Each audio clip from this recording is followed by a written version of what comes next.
Good day to you all. It is I, Big King Badger, saying howdy and hello. Welcoming you back to another video where I look at some games I absolutely love that I think need more love than they get already.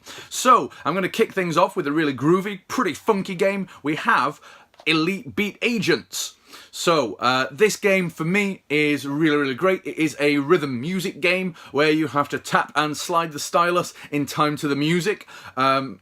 The thing I love about this game, it's pretty wacky, pretty cool. So you get a little intro at the start of every level where a character needs some help. So it could be that a young woman is out on a date with a guy and he's pretty cringy and pretty boring and she needs help. Or it could be that a dog is lost and needs some help. They cry, "Help!"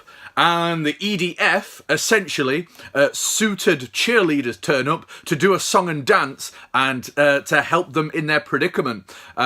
Stories can even be weird things such as the song Material Girl by Madonna. That's the song, and the scenario is that a couple of like heiresses, spoilt millionaire Paris Hilton styles, are trapped on a desert island and they need to get some help to live on the island. The game is pretty funky, pretty cool, and each song works with the scenario that you see. And as you progress through and do the song, how well you are doing dictates how the outcome of the story develops as well.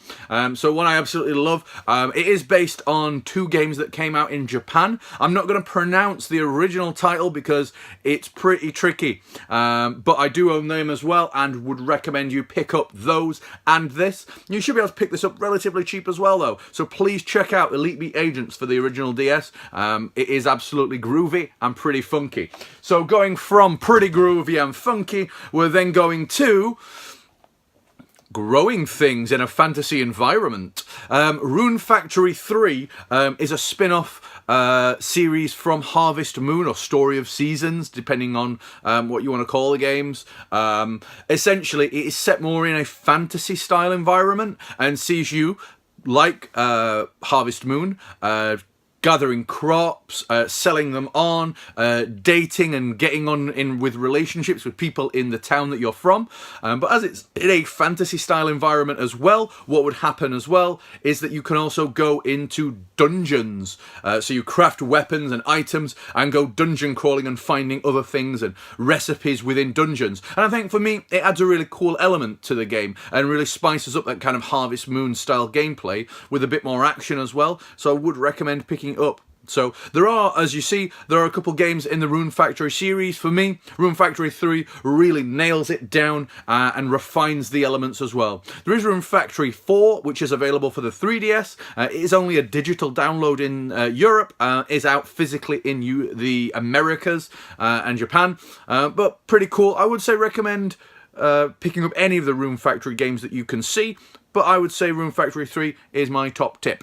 So the next game that I have available for you guys to look at is Aliens Infestation. So the knee-jerk reaction might be, it's a licensed game, it's probably going to be terrible, it's on the DS, what the hell, how could it be? But you know what, it's absolutely phenomenal. It is made by Way Forward Games, one of my really absolutely favourite developers that are out there at the minute, and essentially it is a 2D survival horror Metroid style action game. Now that sounds really weird and a bit of an odd mix of genres, but it's absolutely amazing. So again, 2D, you know, third person, bit of a shooter, so you play as a colonial marine in the game, stranded on an alien-infested ship, and you have to survive. You have a squad of 5 marines, and the cool thing is in this game, a little bit like Dark Souls, that when your character dies, they're dead. So each of the different squad has different abilities and things that they can do in the game. But as I say, when they die, they're dead in real life and you have to pick one of the other members. So you can find survivors in the game, essentially. See them as another life, a different person to play as. But the squad that you have, they are your lives. And when they're dead, they're dead. really cool and absolutely amazing. So I would recommend picking up Aliens Infestation. Like I say, a 2D survival horror action game with Metroidvania elements. So when we're talking about Metroidvania, what that means is that as you progress through a large map, a lot of the map is locked to you, but as you progress, you get different equipment which will then unlock areas in the game. So Aliens Infestation, one which I would say needs a lot more love than it deserves, as there are a few survival horror games out there for the DS. Now that game is one of the absolutely phenomenal top ones. So my next one, keeping with a bit of a survival theme, will be Lost in Blue. You're shipwrecked and stranded on a deserted island. You have to survive and forage for food. You have to find wood and chop down trees to then make a bed for you to sleep. You then come across a woman who you also have to help and survive. So she will, if you give her food and things like that, you have to look to keep her hydrated and fed as well, but she will also help you within the game as well. So you have to make fires and do a lot of things. So the game mainly is a top-down but 3D platforming puzzle game, but you have to survive. The other mysterious thing is that it's open-ended, so you can survive for you have to just survive for as long as you possibly can. But there is a story, there is a goal. So obviously, yeah, you want to escape the island, but there is a mysterious group of people on the island as well. So the story there develops to see how and why they're on the island, and if they're good or if they're bad. So there are a couple of Lost in Blue games that are out there. There are 3 for the DS, and there is 1 for the Wii. Now, I would strongly recommend you just stick to the ones for the original DS rather than the Wii game that's out there. But whichever one you pick, you kind of get a vibe of the games as they stand. But I would recommend the original Lost in Blue. It is one of my really much loved games that needs a bit more love than it already gets. So my last one, which I'm not going to spend too much time about, is one of my absolute gaming heroes. He is a legend. He can defeat someone just with the power of his mind. It is Professor Layton. So, depending on what area of the world you live, will give you a different title. Now, I've picked the 3rd in the Professor Layton games, which here in the UK is Professor Layton and the Lost Future. In America, it was also called Professor Layton and the Unwound Future, if I remember correctly.